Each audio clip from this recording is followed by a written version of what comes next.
오늘 주신 하나님의 말씀은 골로새서 3장 22절에서 4장 1절까지 말씀입니다.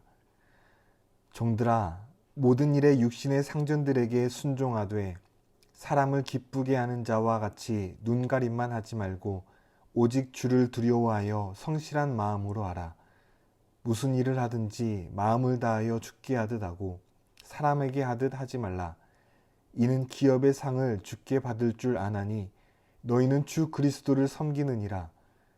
불의를 행하는 자는 불의의 보응을 받으리니 주는 사람을 외모로 취하심이 없느니라. 상전들아, 의와 공평을 종들에게 베풀지니 너희에게도 하늘에 상전이 계심을 알지어다. 아멘. 오늘 본문은 종들과 상전과의 관계에서 지켜야 할 덕목을 다루고 있습니다. 물론 오늘날에는 종의 신분은 없습니다. 하지만 본문을 자세히 보시면 직장 생활을 하는 그리스도인들은 어떻게 생활해야 하는지, 그리고 고용주들은 어떻게 경영해야 하는지 실제적인 도움을 주는 말씀이라 할 수 있습니다. 먼저 그리스도인 성도들은 어떻게 직장 생활을 해야 할까요?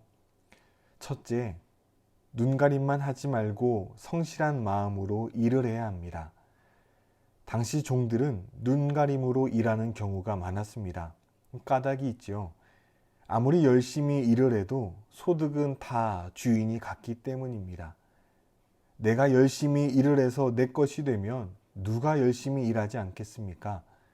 그러나 종이기 때문에 열심히 일한다 해도 내 것이 되지 않으니 눈가림으로 주인이 있을 때는 열심히 일하는 척하고 주인이 없으면 게으름을 폈던 겁니다. 그러나 바울은 당시 종이 어떤 대우를 받는 줄 알면서도 눈가림이 아니라 성실하게 일할 것을 권면합니다. 성실이란 꾸밈과 위선이 없는 하나님 앞에서 거룩함과 진실한 태도를 말합니다. 그래서 성실한 사람은 작은 것에 충성합니다. 우리 주님도 말씀하셨지요. 지극히 작은 것에 충성된 자는 큰 것에도 충성되고 지극히 작은 것에 불의한 자는 큰 것에도 불의하니라. 여기서 지극히 작은 일이란 사람들의 눈에 잘 띄지 않는 일입니다. 상대적으로 보잘것이 없어 남들이 알아주지 않은 일입니다. 이 보통의 사람들은 이런 일들은 하찮게 여깁니다. 그러나 지극히 작은 일에 충성된 자는 큰 일도 맡게 되고 또 큰 것에도 충성하게 됩니다. 위에 있는 사람들은 밑에 있는 직원들이 성실하게 일하는지 눈가림으로 일하는지 다 알고 있기 때문이죠. 사실 밑에서 일하는 사람은 윗사람이 모를 줄 알고 보이는 일에는 열심을 다하고 그렇지 않다고 여겨지는 일들은 소홀하게 여길 때가 많습니다. 하지만 윗사람은 다 알고 있습니다. 훤히 알고 있습니다.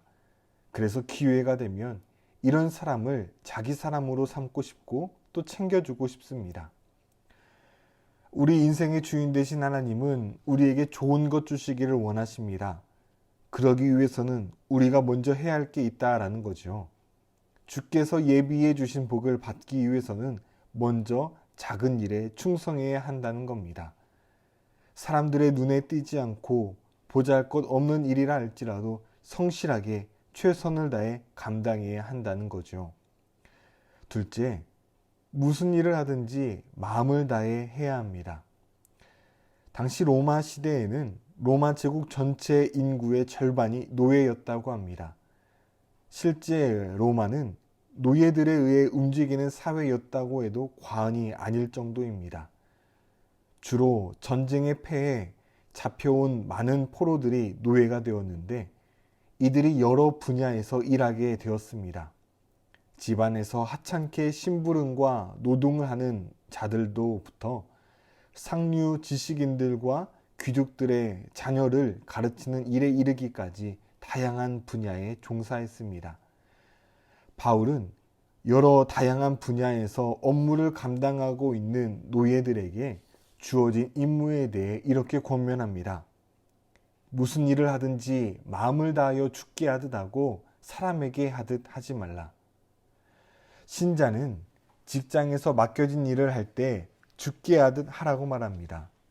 왜 그럴까요? 이 일터를 허락하신 분은 하나님이시기 때문입니다. 이 일을 맡겨주신 분도 하나님이십니다. 그러니 하나님이 나에게 주셨으니, 하나님이 내게 일을 맡겨주셨으니 사람에게 하듯 하는 것이 아니라 마음을 다하여 죽게 하듯 일하라는 것입니다. 그 일이 작은 일이든지 큰 일이든지 힘든 일이든지 쉬운 일이든지 모든 일을 죽게 하듯 최선을 다해 감당하라는 것입니다. 하나님 앞에서 일하라. 이를 네 글자로 코람데오라고 합니다. 구체적으로 24절을 보면 거듭난 그리스도인이 자신의 일터에서 성실하게 최선을 다해야 하는 이유를 말씀합니다. 새번역 성경입니다. 여러분은 주님께 유산을 상으로 받는다는 사실을 기억하십시오. 여러분은 주 그리스도를 섬기는 분들입니다. 성도가 일터에서 행하는 일은 그리스도를 섬기는 일입니다.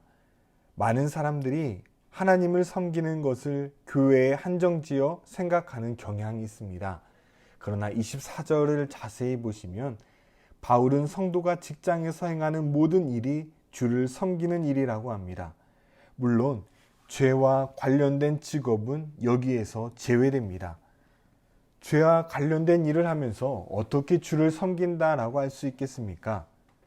그러나 일부 악한 직업을 제외하고는 성도가 사회와 국가를 위해서 행하는 모든 일들은 그리스도를 섬기는 일로 여기십니다. 세상이 다 하나님의 것이기 때문이죠. 여기서 한 가지 의문이 들 수 있습니다. 자, 그렇다면 불신자들이 사회를 위해 성실하게 일을 해도 그리스도를 섬기는 일이 됩니까? 정답부터 말씀드리면 그렇지는 않습니다. 악한 직업을 제외하고 그 외의 직업은 모두 가치 중립적입니다. 다시 말해 그 일을 하는 사람과 그 사람의 동기가 무엇이냐에 따라 하나님을 섬기는 일이 될 수도 있고 그렇지 않을 수도 있습니다. 즉, 똑같은 일을 하더라도 죽게 하듯 최선을 다해 일하는 사람에게는 그 일이 거룩한 일이 되고 그리스도를 섬기는 일이 되지만 그리스도가 아니라 자신을 위해서 일하는 사람은 그저 세상 일을 성실하게 감당하는 것밖에 되지 않다라는 겁니다. 말씀으로 돌아가 세상의 주인은 하나님이십니다. 그래서 주인 되신 하나님께서는 우리가 이 땅에서 어떠한 태도를 가지고 일하였느냐에 따라 마지막 때에 상을 베푸시겠다고 말씀하십니다. 세상에서 일할 때에는 일한 만큼 정확히 보수를 받지 못할 수 있습니다. 그러나 의롭고 공평하신 우리 하나님은 마지막 날에 우리의 행적에 대해 정확하게 보수를 해주십니다. 그렇기 때문에 22절에서 상전이 아니라 오직 주를 두려워하여 성실한 마음으로 일을 해야 하고요.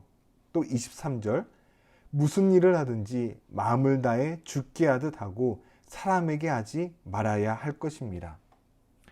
한편 이와 반대되는 경우도 있습니다. 이 당시 노예들 가운데는 불성실하게 일할 뿐더러 주인의 돈을 횡령하는 자도 있었습니다.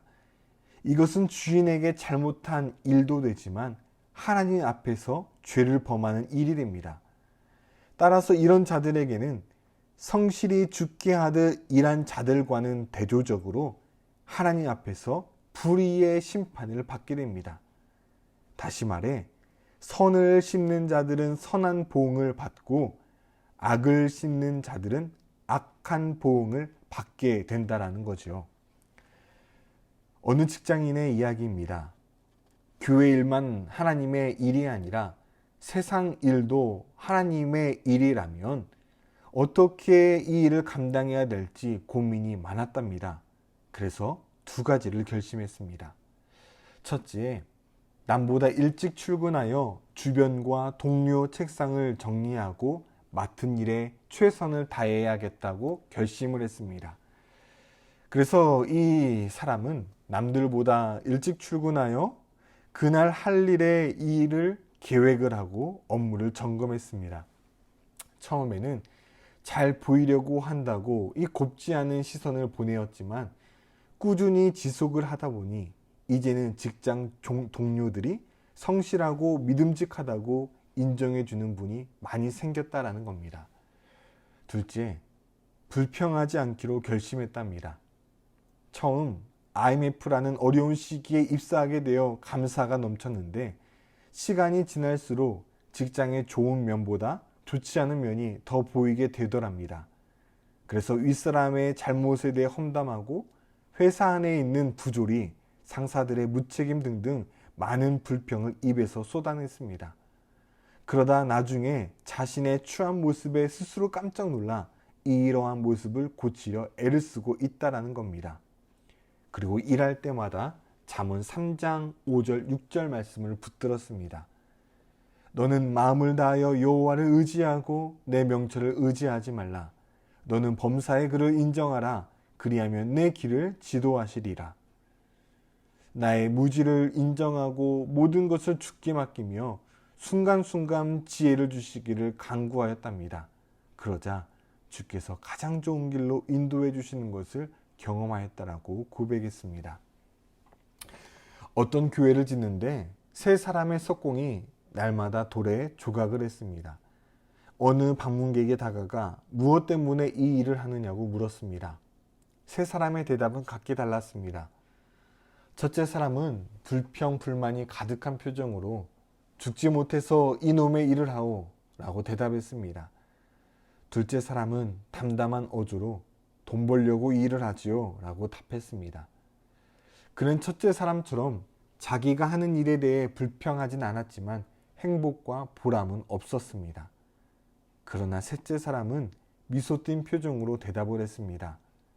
신의 영광을 드러내기 위해서 이 돌을 조각하오.